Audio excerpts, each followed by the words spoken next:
Hello, dear listeners. Welcome to episode 4 in the Global Far Right miniseries. In this episode, we'll be covering Israel and the Jewish far right more broadly, because it's often quite focused on or relevant to Israel, especially these days. As you'll hear in our conversation, we talk about its presence in the U.S. and some other countries too. But right after I recorded this conversation, though, I heard the news that a relative of an extremist rabbi that we discussed here, Meir Kahane, his cousin, had apparently intentionally driven into anti-genocide protesters in New York City, sending one person to hospital. So it's an important and very relevant topic to the times that we're living in. A topic that we rarely hear covered, though, because there is some understandable hesitance with so many bigots willing to jump on topics relating to any minority group. So I wanted to stress just how important it is to oppose bigotry in all its ugly forms, anti-Semitism being a particularly horrific kind of hate, which we've seen the devastating consequences of throughout history. Just in the past week, as I record this, there have been 2 shootings at Jewish schools in the Toronto area. Thankfully, no one's been hurt, but that is just unbelievably awful and completely unacceptable. We don't yet have any information on the shooters, but our province's premier, Doug Ford, was incredibly quick to blame it on immigrants, again, without any information on who actually did it. We should all be able to understand that hate cannot be fought by spreading more hate. And when actual anti-Semitism is clearly on the rise, it's incredibly important not to water it down by conflating it with things like criticism of Israel and solidarity and sympathy with the suffering of Palestinians.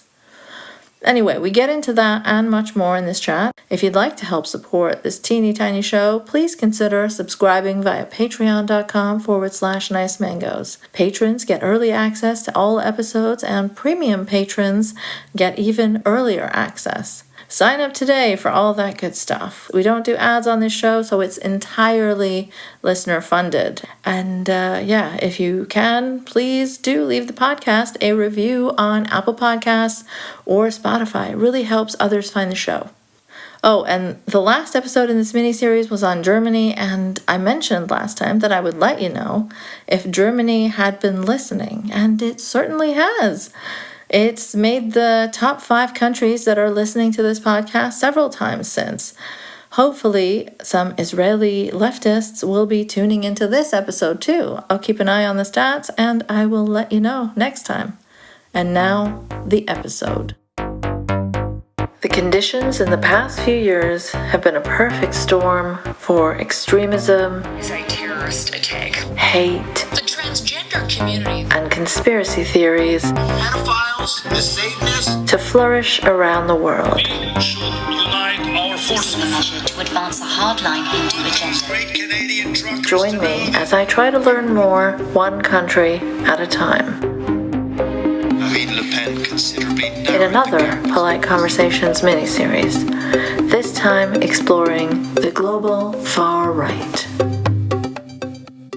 Welcome to episode 4 of the Global Far Right miniseries. I'm thrilled to have researcher Ben Gvir here with me. He works with a think tank called Political Research Associates, which researches far right movements, and he's also an author who's had a book come out lately.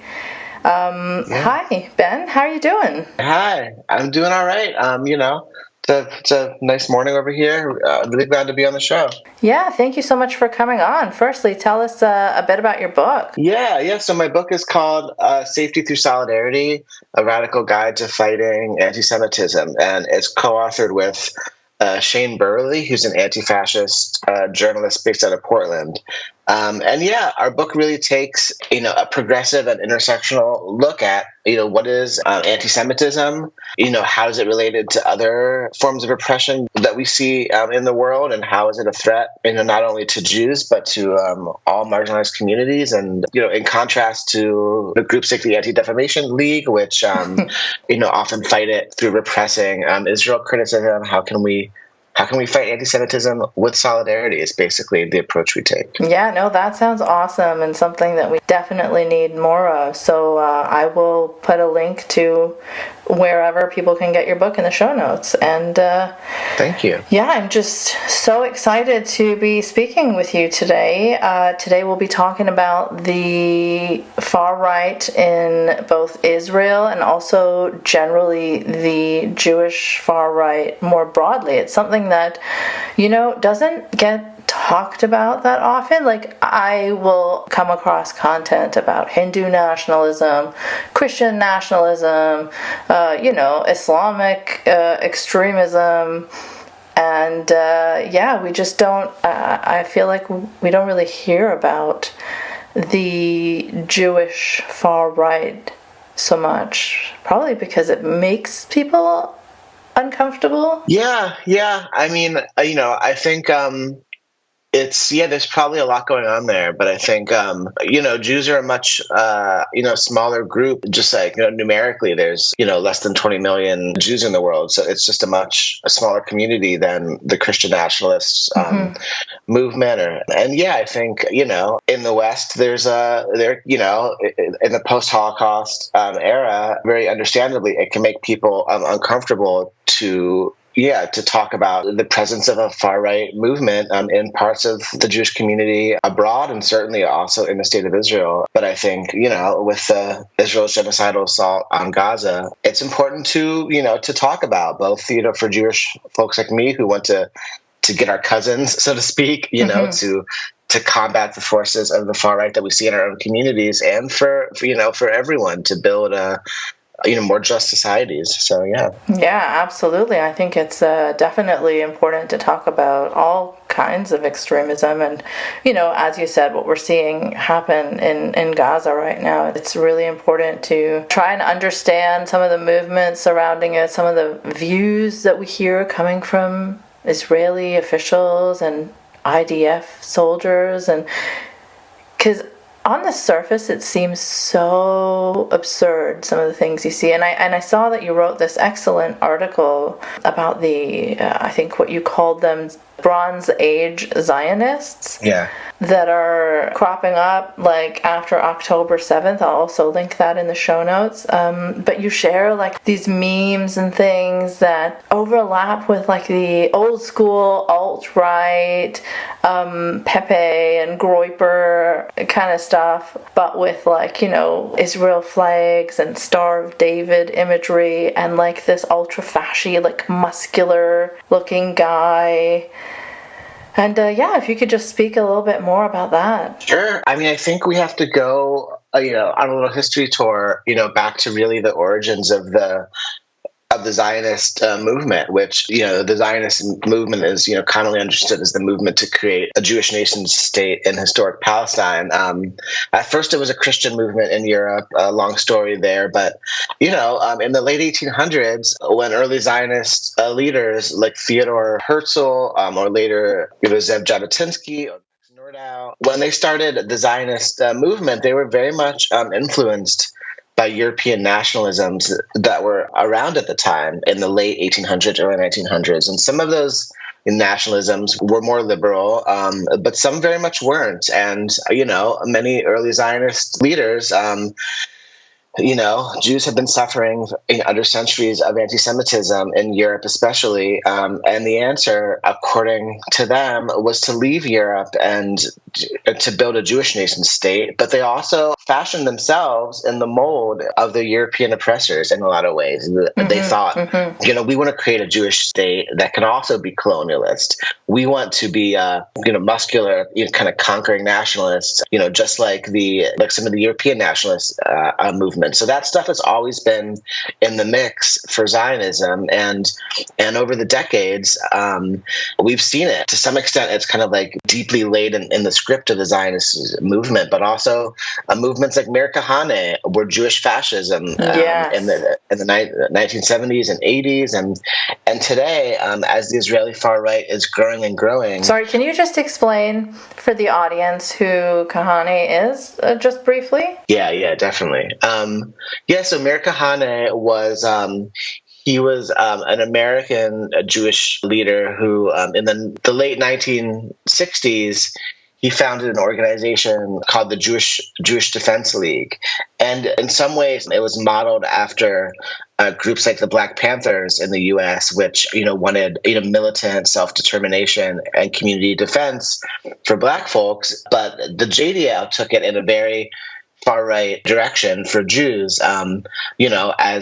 As the left in the U.S., especially after 1967, became very pro-Palestine, the JDL they were basically like a street vigilante group that would sometimes, go after leftists on the streets, go after Jewish leftists. And eventually, Meir Kahane moved to Israel and formed the Koch Party in Israel, which was so right-wing, it was banned from the Israeli Knesset, the Israeli, Congress, essentially, in the 80s. Basically calling for the expulsion of Palestinians across the land. And isn't Ben Gvir a follower of his? Yes, yeah. Yeah, today's Israeli far right, people like Itamar Ben Gvir, who had either a Kahane poster on his wall, or maybe it was a poster of a Baruch Goldstein, another. Yeah, I believe it was. It was a poster of Baruch Goldstein, the terrorist that killed 20-something people in the West Bank in a mosque. Yeah, so these movements, these radical right movements in Israel, which today are basically in the halls of power, they trace their origins, back to folks like Kahane, as well as even earlier than that. Yeah, and we saw some of these JDL flags show up at the campus protest, didn't we? In the U.S.? Yeah, we did. And we've also seen this awful but very symbolic alliance of Christian nationalists and even a couple genuine neo-Nazis, as well as some Jewish far-right folks who've been sometimes physically attacking or harassing student encampments in the U.S. It's very symbolic of the broader constellation on the world stage that we're seeing right now. Yeah, it's so bizarre and absurd to wrap your head around that there would be any groups of Jewish people that would be willing to ally with white nationalists and non-Jewish far-right types. And but you see it time and time again. And even if I think back, I mostly cover the new atheist scene and the intellectual dark web on this podcast. But even just the figures from that, we have Dave Rubin, who in the early days, 2015, 2016, was palling around with Stefan Molyneux, Lauren Southern he had on his show, where he was nodding along to Lauren Southern saying, Richard Spencer isn't a white supremacist. He's just a white nationalist. And I think she even said, just the most unhinged anti-Semitic things, in Canada it was the Jews that funded the Nazis so that they could manufacture hate crimes or some nonsense that. But Dave Rubin just sat silently and nodded along with it and helped promote her, essentially. And he's so willing to call Ilhan Omar anti-Semitic, and it's just that contrast is so bizarre. Then we have Ben Shapiro, who's been on white nationalist podcasts, and Christina Hoff Sommers, who accidentally also went on Red Ice, I believe, but then said she didn't know. But it's it was so open. It's so bizarre that you wouldn't know. Yeah. If you had just looked at the Twitter timeline of the person that you were going to hang out with, then you would know, right? I know. Yeah. Then there's Gad Saad, who had a Holocaust denier on his show and called her his Viking queen. Wow. There's so many. There's Sam Harris, who has said that the Jews in part brought the Holocaust on themselves. And it's just lovely guy. I mean, I feel so gross just even saying these things. So my apologies, No. But there's so many of these examples, and these are people who will use their Jewish identity very quickly, while they claim to be against identity politics, to, defend Israel. So defend Israel or minimize actual far-right anti-Semitism, because the context in which Sam Harris said that the Jews brought the Holocaust on themselves was to say that, look, I'm not tribal, I don't do identity politics, I am of Jewish background, and yet I say things like this, so what's my tribe? How can I be tribal? I know. It's a mess. There's really like a double standard, and it's kind of like walking through like a hall of mirrors, to really start to look at this stuff. It's just kind of really dizzying. I saw last week, just to add like one more example, last week you had Marjorie Taylor Greene and Matt Gaetz, who came out against this bill in Congress called the Anti-Semitism Awareness Act, which is a bad bill. It basically, like so many other congressional initiatives, it basically tries to suppress speech critical of Israel by saying it's anti-Semitic. So Matt Gaetz and Marjorie Taylor Greene opposed it. So that's good in a way. But the way they opposed it was by saying, "Oh, there's a line in this bill that says it's anti-Semitic to say the Jews killed Jesus, and that's actually a cornerstone of our Christian faith." So the idea that the Jews killed Jesus is kind of the oldest anti-Semitic trope in the book. It's been used to justify centuries of horrors against Jews in Christian Europe. But who came out and defended them? Ben Shapiro defended them on his show by saying, well, actually, it's a legitimate part of Christian faith to say the Jews killed Jesus. So it's just ridiculous. People on the right look to him as a kind of like totem of Jewish authenticity because he's Orthodox, he wears a kippah, among other reasons. But it's just absurd that like you're saying, they can so many folks. Not only Jews, but also Christian Zionists. And basically, all Zionists can basically demonize identity politics on the left or for other minority groups, but then turn around and basically use identity politics to suppress speech they don't like about Israel. So it's just a mess. Yeah. Yeah, absolutely. And it's not even just Zionist identity politics. Like Dave Rubin did the whole thing I'm a gay married man, so how can I be spreading homophobic stuff, But right-wingers will happily use identity politics when it suits them. Yeah, and they often, I see this as very much, kind of aligned with, folks from other minority groups who join the right, like Candace Owens, or basically folks who will kind of set themselves up as a token, I'm one of the good ones, right? Yes. Candace Owens can use her Black identity to lead the charge against Black Lives Matter, and then so many other white conservatives will lift her up and say, "See, she's saying it." So it's really a similar thing here. Yep, and I'm of Muslim background, but I am a non-believer, so technically ex-Muslim, but definitely don't want to associate with the movement of ex-Muslims that is out there, because that is some awful extreme stuff that is equating Muslims with Nazis and using their background as Muslim to gain legitimacy for saying the most unhinged, bigoted things, the hate crimes they brought them upon themselves because of the actions of Muslims and things like that. So I understand that dynamic well. Yeah.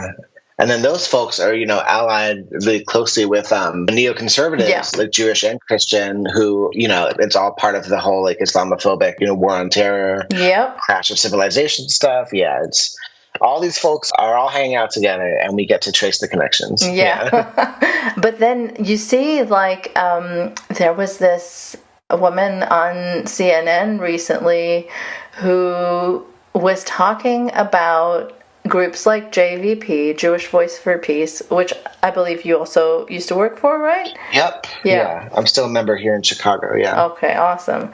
But so she was talking about groups like that as being tokens comparable to blacks for Trump or something, and it was just so infuriating to hear that for me, even though, I'm not the group that's being attacked, but it feels very personal because, I am ex-Muslim and, close to this kind of group that is tokenized, so could have easily gone in that direction. And I briefly had a moment with new atheism, so, I'm glad to be out of it, but I feel that personally. So to compare groups like JVP, which are opposed to hatred and calling for peace and wanting solidarity, to like blacks for Trump or Muslims for Trump, it boggles the mind, especially because when this woman, I don't know if you know the person I'm talking about, she was in that march for Israel as a speaker where John Hagee was invited to speak, and he's like this Christian pastor who's extremely openly anti-Semitic and has said stuff like, what has he said? Something about Hitler? Yeah, basically he said that like Hitler's persecution of Jews was part of God's plan to ultimately send the Jews back to Israel. Oh, God. Yeah. I know, yeah. And that's basically like a fundamental Christian Zionist belief. Like you heard the same thing from the guy, Sean Feucht, who organized like a Christian nationalist rally outside of Columbia. Like he straight up, said on his podcast the night before that rally, he said that rising anti-Semitism was a sign of the end times, and he had this grin on his face. So it's like, it's a deeply laid belief in a way for Christian Zionists. Like anti-Semitism is a good thing because it's helps to, in their eyes, like bring the end times. And so they feign all this sympathy and this opposition to anti-Semitism, but really they like that it's happening. It's really sick the more you look into it. Wow. And like, so people that are being useful at marches where people like that are speaking are going on CNN and saying that groups like Jewish Voice for Peace are the tokens. It's so... Yeah, it's messed up, and it's like, it's a complicated feature of our political moment, because it is true that for now, groups like JVP are a minority among American Jews. I think it's like true that right now, maybe not so for younger American Jews, but for the community overall, people are relatively liberal on Israel compared to Bibi, certainly, but they're not as progressive as JVP, yet. But that doesn't mean we're tokens. And it's also just like, as you're saying, it's absurd that, at the most, like 20 or 25% of American Jews have voted Republican or voted for Trump since 2016. I think it's like 20%. So they're a very small minority of American Jews, and they're, like you're saying, they're willingly being tokenized. They're signing themselves up to be used as a fig leaf, for the Christian nationalist agenda, and that's happening on the world stage too. I mean, you have European far right movements and leaders like Viktor Orban in Hungary will traffic in the most vile anti-Semitism against George Soros, but then will invite Bibi Netanyahu over for tea and take a picture together and support Israel. Or in November, when Elon Musk, the richest man in the world, maybe the most powerful person on the planet, he basically endorsed the white genocide conspiracy theory straight up. He said it's the actual truth that Jews are engaged in dialectical hatred against whites. And then the very next week, he was touring the Gaza border with Bibi Netanyahu, right? So it's this stuff happens on the world stage, and it's just a mind-boggling moment that we're living through right now. Right, and I think something that really captures how mind-boggling it is the ADL, the Anti-Defamation League. It's supposed to be like an anti-hate organization, and something that tracks extremism and things like that, but it does not seem to be doing that currently. It just seems to be defending Israel in the most absurd ways, where Jonathan Greenblatt, the CEO, was like praising Elon Musk for, I think, when he said he would make, like, from the river to the sea a bannable offense on Twitter. I don't think it actually ever happened, but he had tweeted that, and that was enough to please Greenblatt. And this was after Elon had done the white genocide legitimization, like a few days after. Yeah, I know. So it's just it's very strange times. Yeah, organizations like that, like, they do a very similar thing as Ben Shapiro, but it's also important to pay attention to the differences, because Ben Shapiro and most people on the right, they're very critical of the ADL right now. They think the ADL is anti-white. They think the ADL is in bed with critical race theory. The irony, of course, is that from where we sit, the ADL is working arm in arm with the far right, to suppress a progressive movement. So the ADL really is this, like, they're trying to have it both ways. They're trying to to sit at the center and claim to be liberal, but in an era where the center cannot hold. And so it's just there. It looks very similar in a lot of ways, but yeah. Yeah, I have been particularly concerned by and frustrated with the so-called center. I mean, that's essentially what the intellectual dark web branded itself as, right? But as you look into them, it's very, very obvious that their sympathies not only lie with the right, but the very, very far right at times. And it's just like a rebranding project. But as soon as it became obvious that that's what it was, when people said IDW, they just meant right-wingers who don't want to say that they're right-wing. So then they abandoned the term, right? And now they use other things like heterodox or whatever. Yeah. I'm worried that since October 7th, there's kind of a new pipeline that's very similar to these pipelines we've seen for a while, for folks who like to think of themselves as liberal to make common cause with the right, over this kind of moral panic about, campus anti-Semitism, right? There's entire articles of an entire issue of The Atlantic recently that basically was saying that, the golden age of American Jews is ending, right, because of rising pro-Palestine, anti-Semitism. And basically what it is it's, people like, folks I know very well, in my family and in my communities who, if you're fed a steady diet of CNN or even Fox News or mainstream media, all you hear is that, there's basically terror cells on American campuses. And it's a lot easier to make common cause than with folks on the right,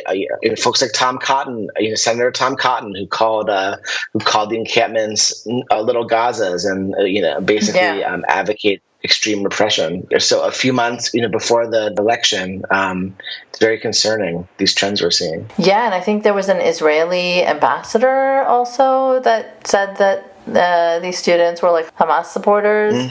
And someone else, I forget who, but they said it's not that we're seeing support for terrorism, we are seeing terrorism. Maybe it was that Professor Shai Davidai. I think it might have been him. But yeah.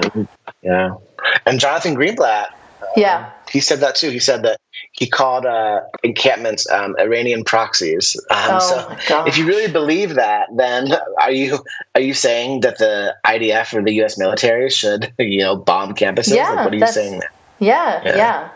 It's just so escalated. And it's hard to believe that we don't hear that kind of strong emotion about the genocidal assault in Gaza or the hundreds of kids we're seeing murdered every day. Yeah. But opposition to Israel's actions, we're definitely seeing a lot of strong words and feelings for. And, honestly, before October 7th, I knew, obviously, that the situation in Israel and with Gaza and the West Bank, it was not a great situation. It was awful. It was unjust. But I didn't exactly understand just how bad it was. Like, I'm learning so much about the level of injustice, and it's hard to believe that the world has let it go on. And And like growing up in Saudi Arabia, it's something I've said, I'm sure my listeners have heard me say like several times, is it's just disorienting because you hear about the oppression that's happening in Saudi Arabia, and it's obvious, right? We were made to wear like the burqa by the state, and other religions can't publicly practice and things like that. So it's awful. But it's not pretending to be a liberal democracy, and people are always talking about how awful it is. But the way that you hear about Israel being the only liberal democracy in the region, in the Middle East, the IDF being the most moral army, and then you learn that they've actually welded people's doors shut. They have controlled like how they collect rainwater. They have, put these arbitrary, ridiculous bans on things like cilantro and chips and pasta, and you're like, it's so disorienting because I'm like, how is that possible and so not talked about? Using military rule for children to prosecute children that are held without charge or under dubious charges, like and it's we're at a moment when like so many people are becoming aware of it, and I think that's why Israel's defenders in the U.S., both Jewish and Christian Zionists and just the status quo in general, is trying to distract attention from the genocide in Gaza by saying, oh wait, look over there instead, look on college campuses, and look how afraid Jewish students are, look how unsafe they feel, right? Never mind how unsafe Gazans actually are.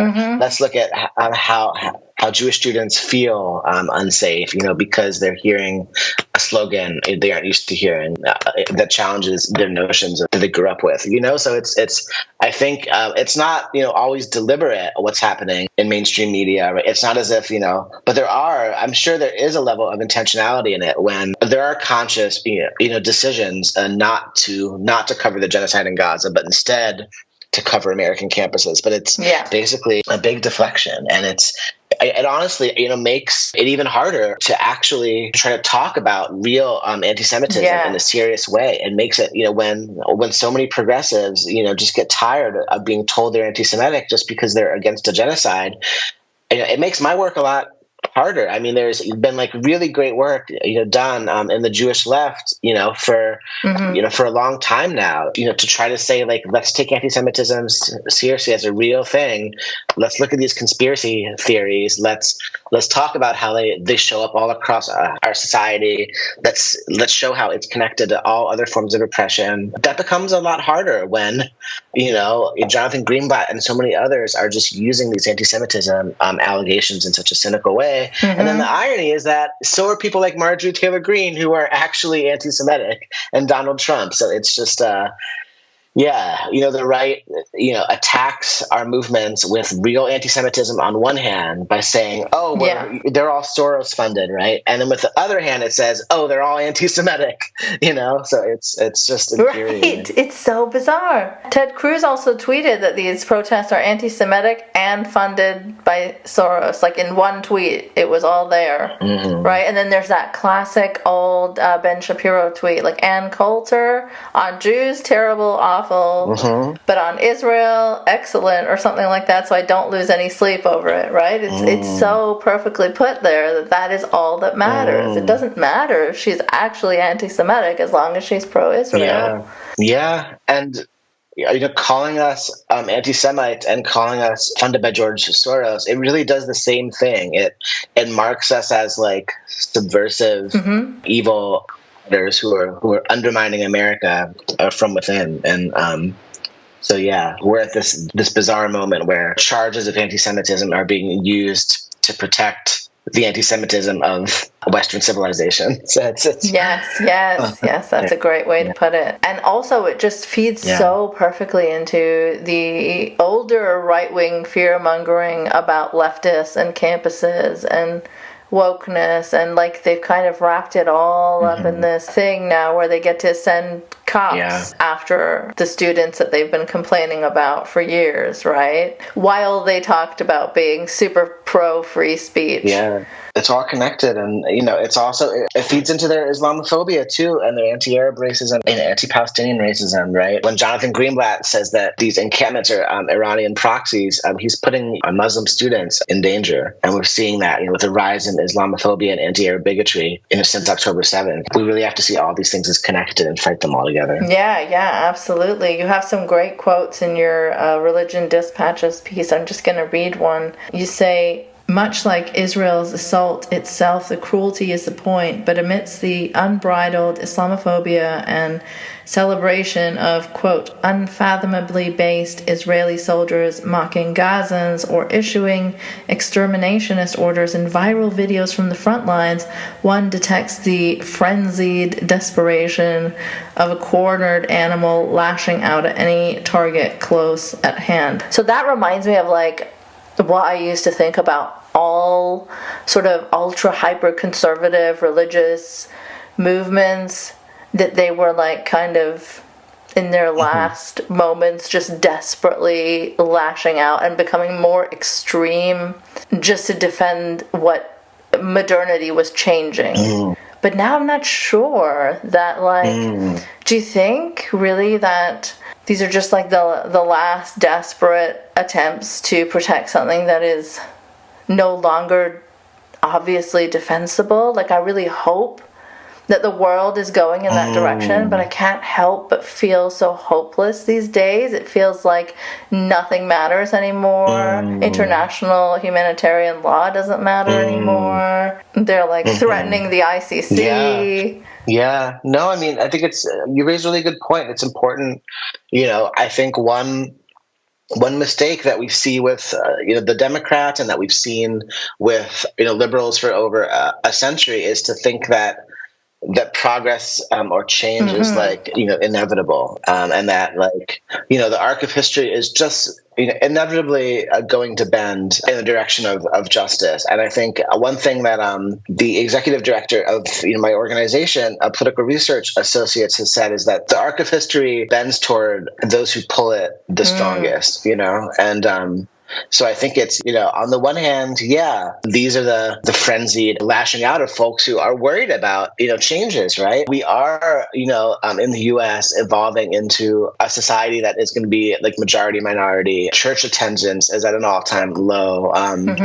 Christian nationalists, white nationalists, they're a minority, and they're terrified of that. But at the same time, they have a really intentional strategy to enshrine minority rule through the Supreme Courts, through Congress, through on college campuses, and they're succeeding in that. And so it's not at all inevitable that they're going to lose. We progressives really have to get our stuff together and to develop a long range plan to really block what they're doing and to build something better, because it's not guaranteed that history is going to move in our direction, for sure. Yeah, absolutely. I used to once upon a time just take it for granted, and I absolutely do not anymore. And another thing that you said is so important. I think I just want to read this. Nowhere is this more apparent than in the seething contempt reserved for Jewish progressives. It castigates liberal Jews in the weak, defenseless, and submissive mold of that imagined old country shtetl of their East European ancestors, the, quote, ghetto Jew, which through guns, brawn, and steel, these muscle Jews boast of having willfully overcome.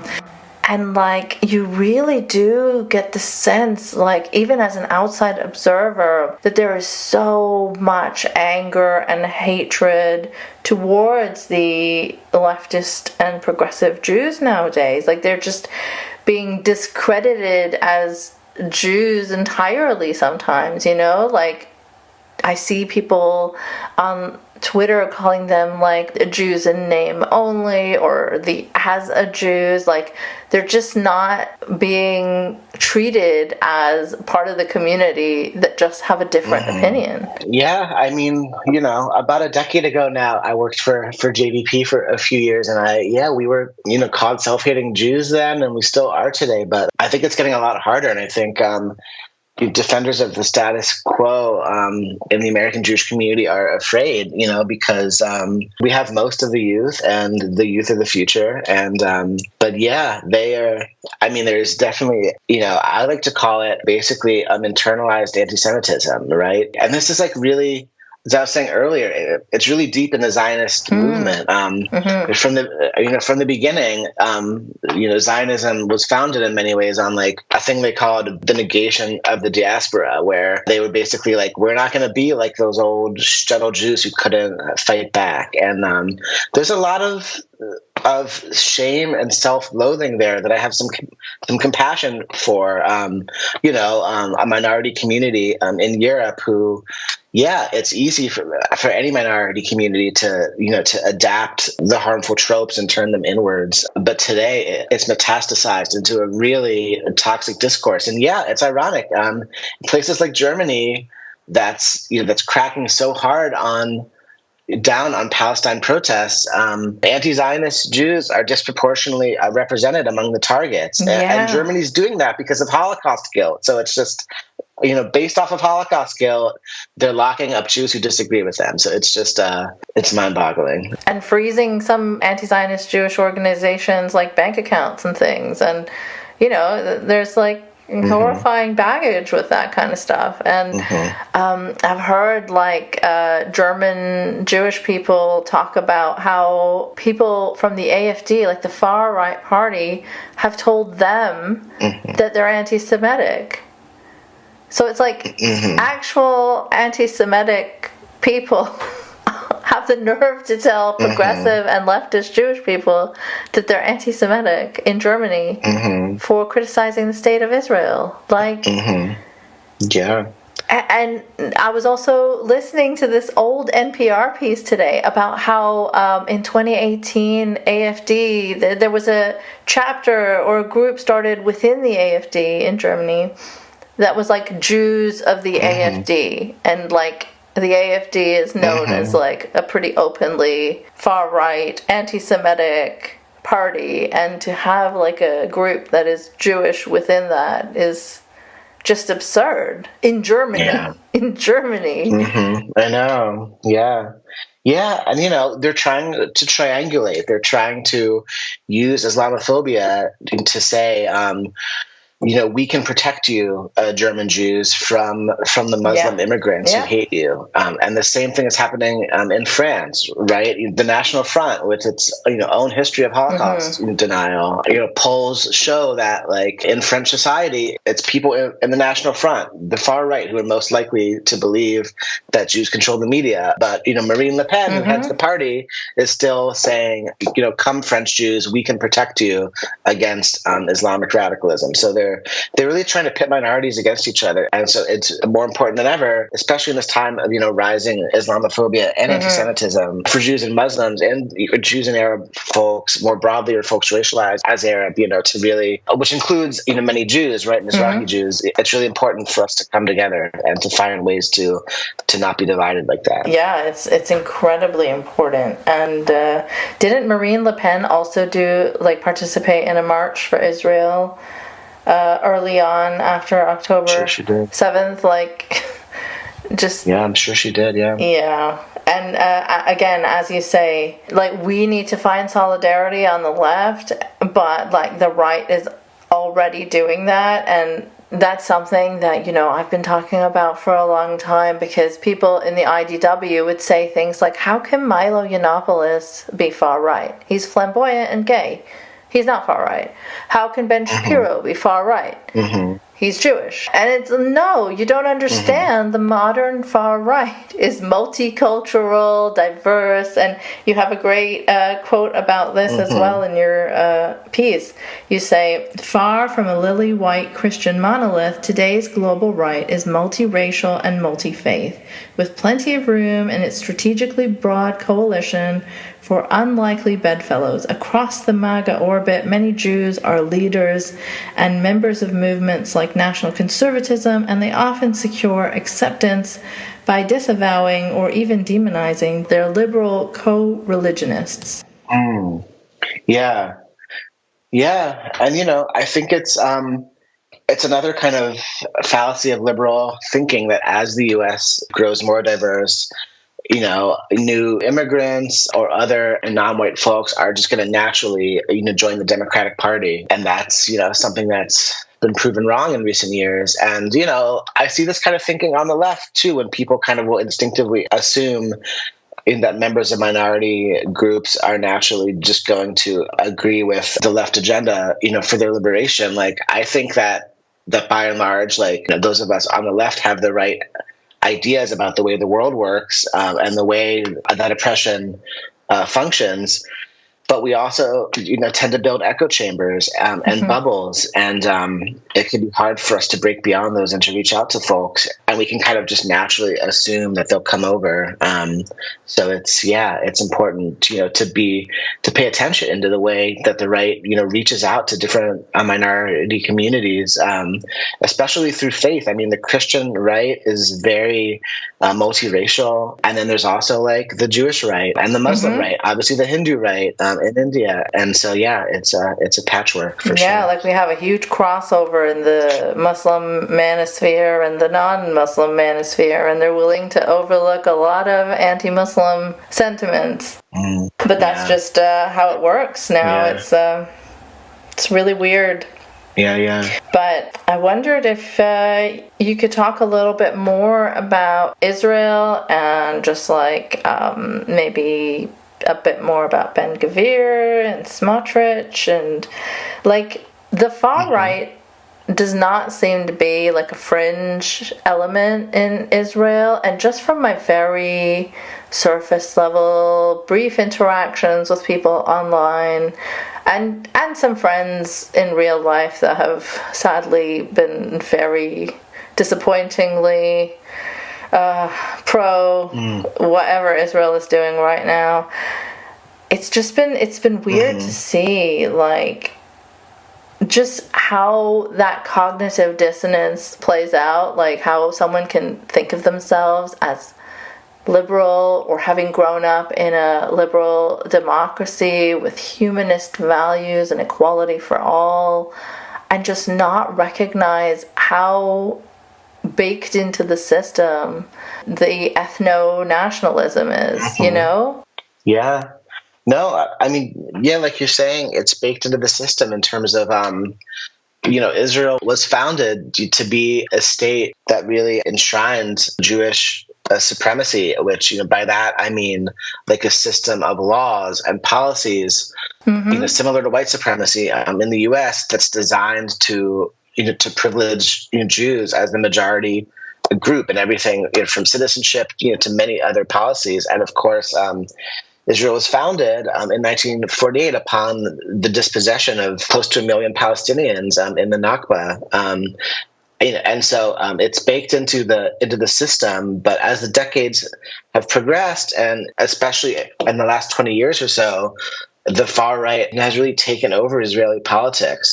I think the left is very admirable and is putting up a really good fight, and there are some encouraging signs. But by and large, the Israeli left is really like a voice in the wilderness. And we've seen the goalposts move further and further right, to a degree to where the rest of the global far right, in a lot of ways, is playing catch up and really admires Israel's policies, Israel's weaponry. But especially I think, since the second Intifada, in the early 2000s, most Israelis basically no longer, see the hope to coexist with Palestinians in a meaningful way. Certainly don't see the hope to give, equality to Palestinians. Bibi Netanyahu has made alliances. He's very far right, but he's made alliances with folks who are even more far right than him. People like Itamar Ben Gvir or Bezalel Smotrich, whose agenda is basically full-on, annexation of the West Bank, if not expelling the Palestinians who live there. We've seen their agenda in Gaza now is genocide and expulsion, and their agenda is, even more brutal subjugation of Palestinians who live in Israel. And it's not just the political leaders. I mean, sadly, I think much of the Israeli public is is fed on a media diet that doesn't show them what's going on in Gaza, that just amplifies their fear. And so much of the Israeli public supports the far right agenda. Yeah, and now we have Al Jazeera being shut down. Like, it's wild. It's wild that a liberal democracy can go into publications, offices, and just like start shutting it down. Like, yeah. I mean, like you're saying, Israel has had some limited aspects of what can be called a liberal democracy, but in many ways it's been a projection by the West to think of Israel as a liberal democracy. But really, I think for a long time, Israel's been an exception to the liberal democratic order. It's been this kind of nationalist outpost that we call liberal democracy, but it really hasn't looked like that for a long time. Yeah, like growing up in Saudi Arabia in a literal theocracy with morality police and it being a monarchy, absolutely not a liberal democracy, but like I just feel like there are some things that are so much worse in Israel that like how do we give it that label of liberal democracy any longer? There's a one nation law or something that they have. The nation state law. The nation state law, and it literally states that the right to self-determination is only for Jewish people in Israel. I mean, it's I grew up with it too, or I should say, I grew up in the U.S. with the narrative that Israel was a liberal democracy. In the American Jewish community, I grew up with a pretty typical, pro-Israel kind of like, we should support Israel because there's anti-Semitism in the world, and the Israelis, I made the desert bloom, and my family wasn't, as Zionist as some families, but we had that basic approach, and it wasn't until after college, when I ended up going there and seeing the occupation of for myself, that my eyes were really opened. And but it's really inspiring. Right now, I worked as JVP's campus organizer like a decade ago, and the pro-Palestine students, they were a minority. They were supported by other progressive students, but it was nothing like the support that we're seeing now with thousands, hundreds of students on every campus, on encampments, marching. I mean, we're living through a moment of great change, and it's really encouraging to see, but unfortunately, we aren't really encouraged by what we're seeing on the ground in Israel-Palestine. That's getting worse. Yeah, and the powers that keep supporting it and gaslighting around it. But yeah, definitely. The growth in people being vocal, the visible presence of Jewish people saying "not in my name," and these groups like If Not Now and JVP, and I think in Canada we have Independent Jewish Voices. Yeah. These are groups that are like really giving everyone so much hope right now.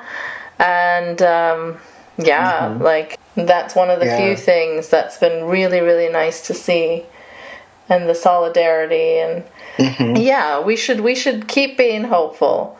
But I think it's important to just inform people and talk about things as they are, which you've done such a great job. You did this excellent thread about the ADL's what do they call it? The anti-Semitism audit.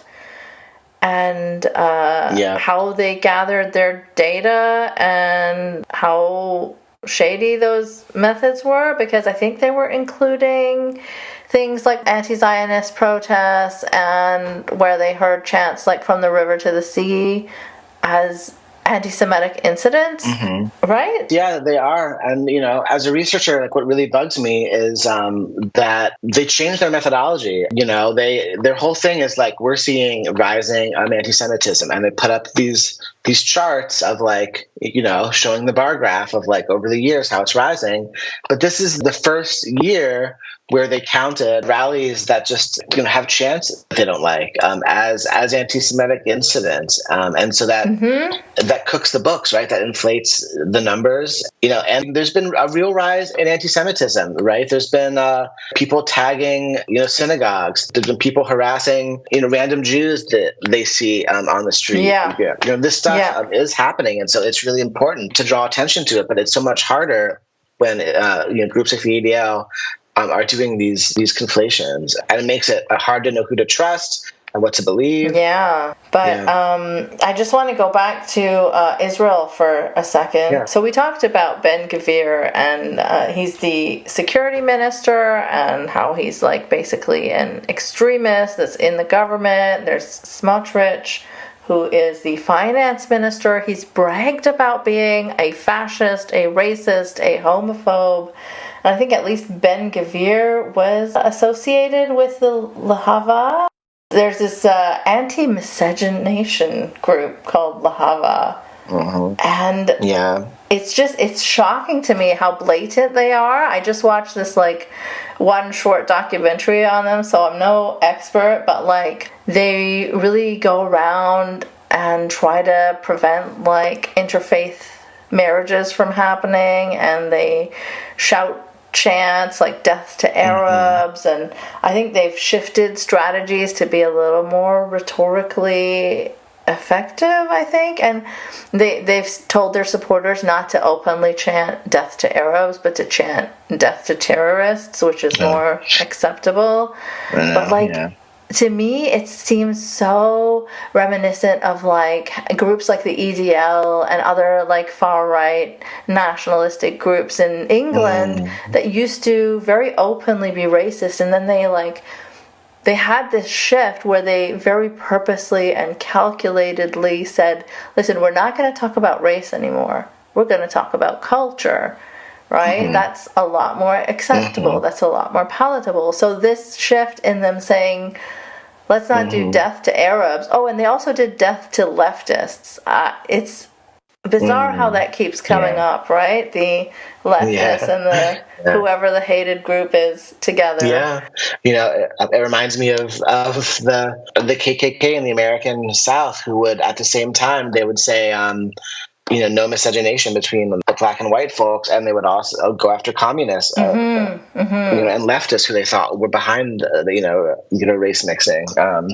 It makes me really sad that this is kind of what happens when you have state power that's mobilized to protect one group's dominance. It happens anywhere in the world. And so just in the US, right, we're seeing racist MAGA mobs who are mobilized to attack Black Lives Matter or to attack encampments. In Israel, right-wing politicians are mobilizing racist mobs. And another really vital fold of this to understand in Israel is that often the base for these far-right movements is disproportionately from the Mizrahi community of Arab Jews who themselves have been discriminated against for decades in Israel by the Ashkenazi European establishment. Ben Gvir is of Iraqi descent, I believe. But it's really a shame. And it's important not to demonize them on that basis, right? Arab Jews in Israel have been oppressed for decades. Of course, but just like in the U.S., you've had right-wing politicians who've come along and who've used that pain and used that resentment against the Israeli establishment to say, "We are your voice. We'll represent you." And so, Arab Jews who left or were in many cases basically expelled from Arab countries, they cling to Israeli nationalism as a lifeboat, because it's really all they have. And so it's really like a classic divide and conquer technique. They're often the most racist, the most anti-Arab, anti-Palestinian. And it's just important, outsiders often don't, I, for many years, didn't understand these complex racial dynamics in Israeli Jewish society, but it's important to kind of look at them.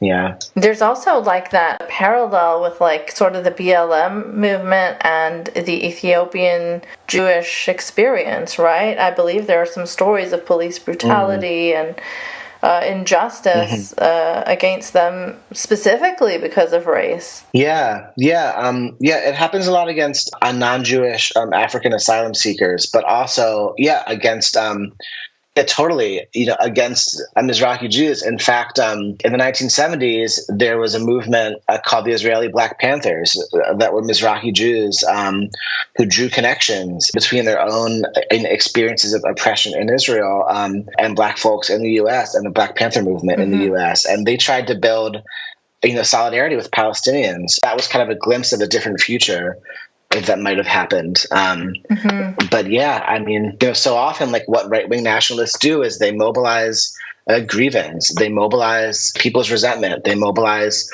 people's pain and their fear. Yeah, so we're seeing that across Israeli society and in these different groups within it. Yeah, it seems a little bit like, there is a YouTube trollification of the society, like the cruelty in the comments and the TikTok videos and the Instagram reels and the soldiers putting their war pictures in their dating profiles, and that being like a turn on for some people, and the genocidal music coming from Israel, and the comedy sketches, which are supposed to be liberal, but then they do this whole blue-haired college SJW soy boy thing. Yeah. And it's all very right-wing seeming, Even Isaac Herzog, who is the president of Israel, who is supposedly not as far-right as Netanyahu, but he's also said, like, there's no innocence in Gaza, and he's also said that interfaith or intermarriage is a plague. Yeah. Yeah, I mean, there's a lot going on there. And, like, it makes you think a lot about just how much, trauma is being weaponized and instrumentalized. I mean, I got this a lot, growing up in my American Jewish community. It's different, but it's also not so different, where anti-Semitism was understood as this kind of like eternal thing that was always going to exist in non-Jewish society, and that's why we need a state of our own, an army of our own to protect ourselves. And I think October 7th was the biggest attack that Israel has ever had in its borders, and I think it shocked people. And I think there's just been on one level, like a collective, like trauma response, towards just like, we have to fight or we're going to die. And I think it's just, it seems so obvious to so many of us that the way to ensure the safety of Israeli Jews is ultimately to end the occupation, end the apartheid, end the siege on Gaza, to move towards a society of equality. Because ultimately, the reason, I was obviously opposed to Hamas's and other folks' attacks on civilians on October 7th and kidnapping. Of course, yeah. But the reason that they continue to resist is because they're being oppressed on a very basic level, and so ultimately the long range way to ensure safety is to just end oppression. But it's impossible to see that when you're just fed a nonstop diet of trauma, of manufactured trauma and real trauma. And so a lot of Israeli society thinks another Holocaust might be around the corner, and Gazans are the new Nazis, and leftists are the new Nazis. And so it's just they're kind of locked in this discourse, and it's it's a really sad lesson, and it has a lot to teach us about the ways that victimhood can be weaponized and the way the trauma can be weaponized. And so And I mean, on a smaller scale, I see that in the ex-Muslim community too. Those who come out of like extremist religious suppression, they have taken that trauma and weaponized it and turned it into hate. And they've just become like abusive themselves, not kind or compassionate, or the things that they said they were against, the things that they hated going through because of religious oppression. They are, advocating for injustices for other people. But and if you like, I was reading in the early history of Israel, apparently there was like a hostility towards like Holocaust survivors, as like they were seen as like weak and cowardly, and it just seems so cruel to be blaming the people that survived such a traumatic event, and then to come out of it ultra militarized and say that, well, those cowards, we will never be like that, Yeah. It feels anti-Semitic. Mm-hmm. Yeah, I mean, it's a classic, kind of like a victim blaming thing. And I think there's also a lot of like toxic masculinity that isn't so much nationalism of like, we can't be the weak ones, like you hear Benjamin Netanyahu, saying, the weak are erased from history and only the strong, survive. And this is basically, fascist rhetoric, Yeah. but, and even yesterday, Jonathan Greenblatt was in a video talking about anti-Semitism in America, and he said, "We will no longer be Jews with trembling knees. We will fight." Yeah, I saw that. Yeah, Yeah, that's what it reminded me of. Yeah, I mean, it's like it's this glorification of like macho violence as the only solution to being oppressed, and we've seen that in leftist movements sometimes too over the decades. But it's I think Israel is this kind of bizarre example that has a lot to teach us. I think about like the danger of victimization congealing into anger and resentment, like you're saying, and the way that it can really curdle into into becoming what you oppose, becoming becoming what hurt you, in a sense. It feels like it would just be so exhausting. Like, I know a regime is not going to feel exhaustion on a personal level, but it just feels like the effort required to maintain this violent apartheid and these strict security checkpoints, and it just feels like it would be so much easier to not have to go through that, to not have to force everyone to be so militarized all the time. And yeah, it's just, it feels corrosive, like, to the whole society. Yeah, no, it is. These extremist groups like Lehava, they go after like the people that will like rent their homes to Israelis of Palestinian descent, and they'll try to like target them. And so they're like putting fear not only in Arabs but also Jewish people who will rent or coexist with Arabs. They're very, very strong on their anti-miscegenation, and they use words like removing cancer and vampires and just like classic fascist bigoted rhetoric, Yeah, it's we're seeing it in American Jewish communities too, and diaspora Jewish communities, and I think it's I think the future is very uncertain for what the Jewish people are going to look like. I worry that there's going to be kind of two camps.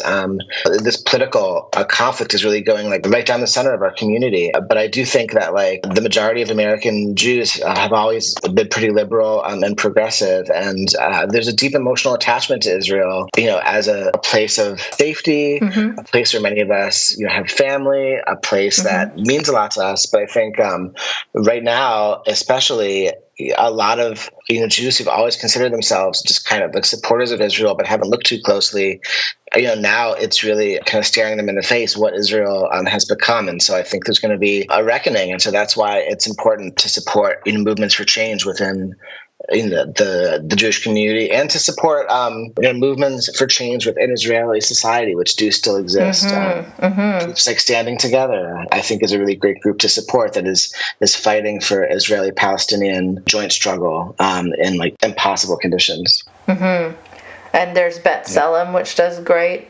work, and Breaking the Silence also. Yeah. So there definitely are groups, and then there's these like, young teenagers that are refusing to be enlisted in the army, and they're so brave. Yeah, and there's also like many thousands of people marching right now in places like Tel Aviv to end the war, for a ceasefire, and they have a long way to go in terms of. But that's more like about them being angry with their government, right? Than solidarity with Gaza. Yeah, for I think that's true for a good number of them, and then there are some who definitely do have some solidarity with Gaza. Certainly, like not probably to the level that we see in encampments or anything like that. But I think it's important to take the change where we can get it, and to see encouraging signs of dissent. And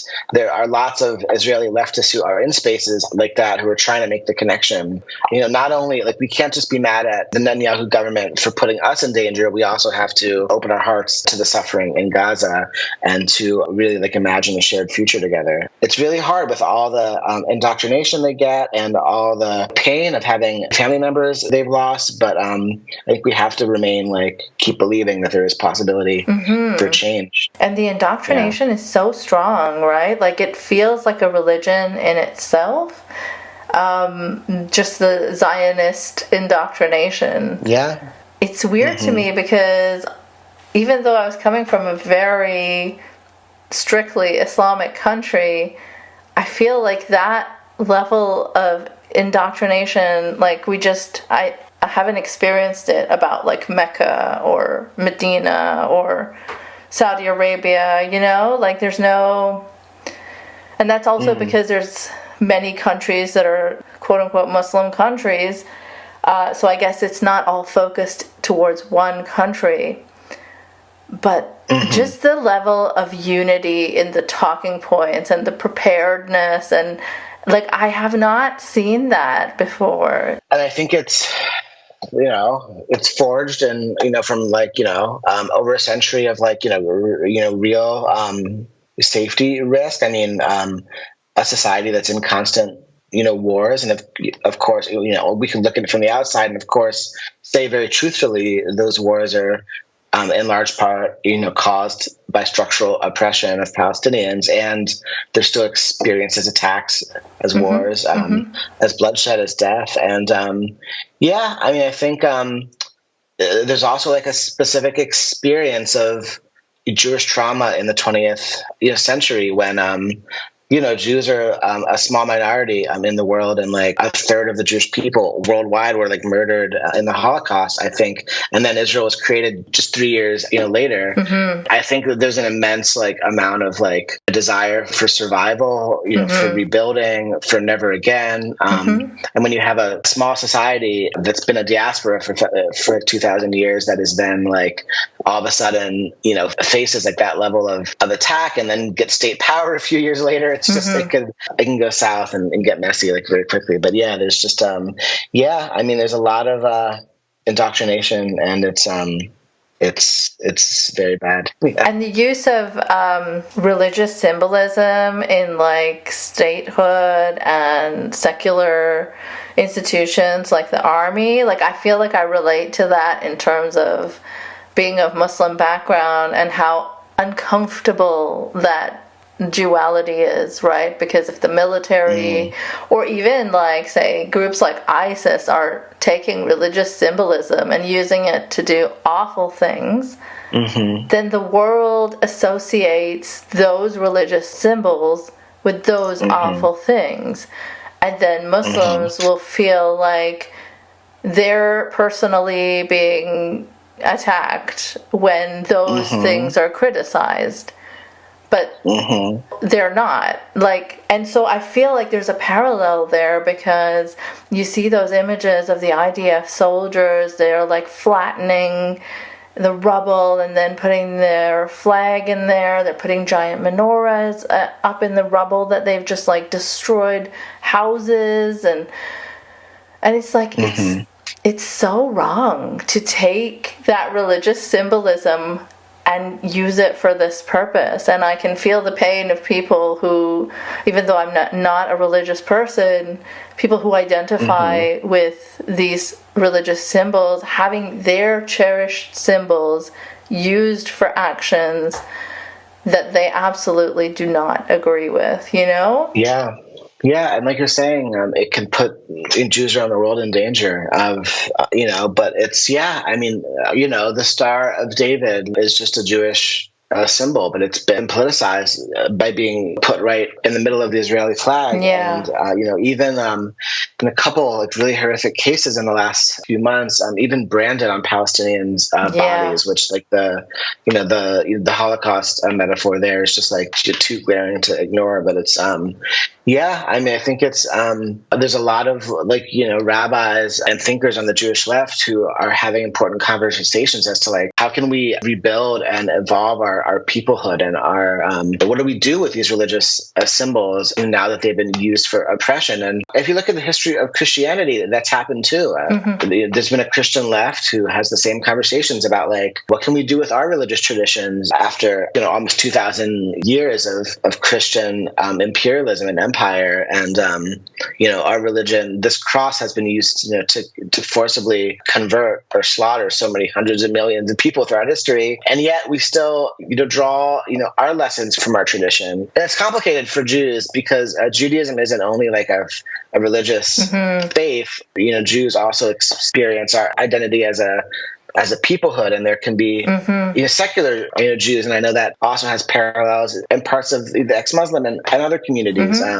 So it's identity is a complicated thing, but to see our symbols weaponized, it puts us in danger, and it's also deeply painful. Yeah.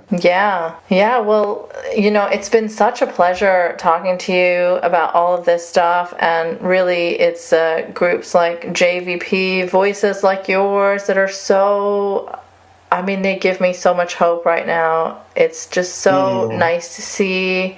And it's been awesome to see like leftist Jewish people like kind of reclaim their Jewish identity. And, when they're feeling like it does not have to be defined in connection to Israel or in defending Israel.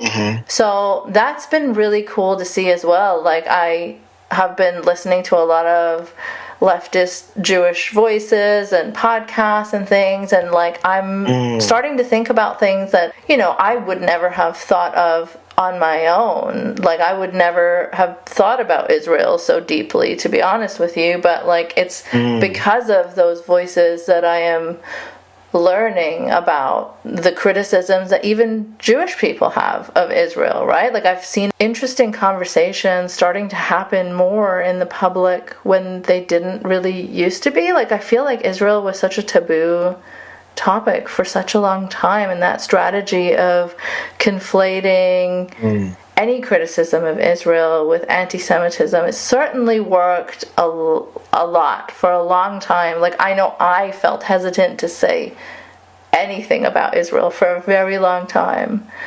So I think it's leftist Jewish voices that are really making people see that that does not necessarily have to be true. It can be. I think people can be anti-Semitic in a lot of ways and generalize about Jewish people or Israelis, but the way that it's being weaponized right now certainly doesn't And it makes people feel more confident to say that that's not true. I'm not being anti-Semitic. I'm simply criticizing the government of Israel, which should be okay. Yeah, no, I mean, it's like we're at a moment of like real upsurge in the Jewish left. And I'm excited to see that happen for Christians too, to be honest. I feel like if there's any Christians listening, it's really notable that there are many more Christian Zionists in the U.S. than American Jewish Zionists. And it's great to see, I sometimes work with a group called Christians for a Free Palestine, and, they have their own work to do to challenge these deep-seated ways of thinking in their own communities. And it's really, I feel like we're at a moment when there's, so many different leftist communities, and we're all part of the same movement, and we all have to like work together and each other. So it's really great that you're learning stuff from like looking at the Jewish left, and we learn a lot too from looking at from all other groups. So it's good. Well, thank you so much for coming on. Thank you for having me. This was a really, really rich conversation, and I really love your work, and keep it up. And thanks again. Take care. Thank you for listening to this mini-series on the global far right. and thank you for supporting the show. It's because of listeners like you that I can continue to produce specialized content like this. Do get in touch if you think you or someone you know would be a good guest for the series. nicemangoes.blog@gmail.com. No E in mangoes. There are still a lot of countries I'm looking to cover.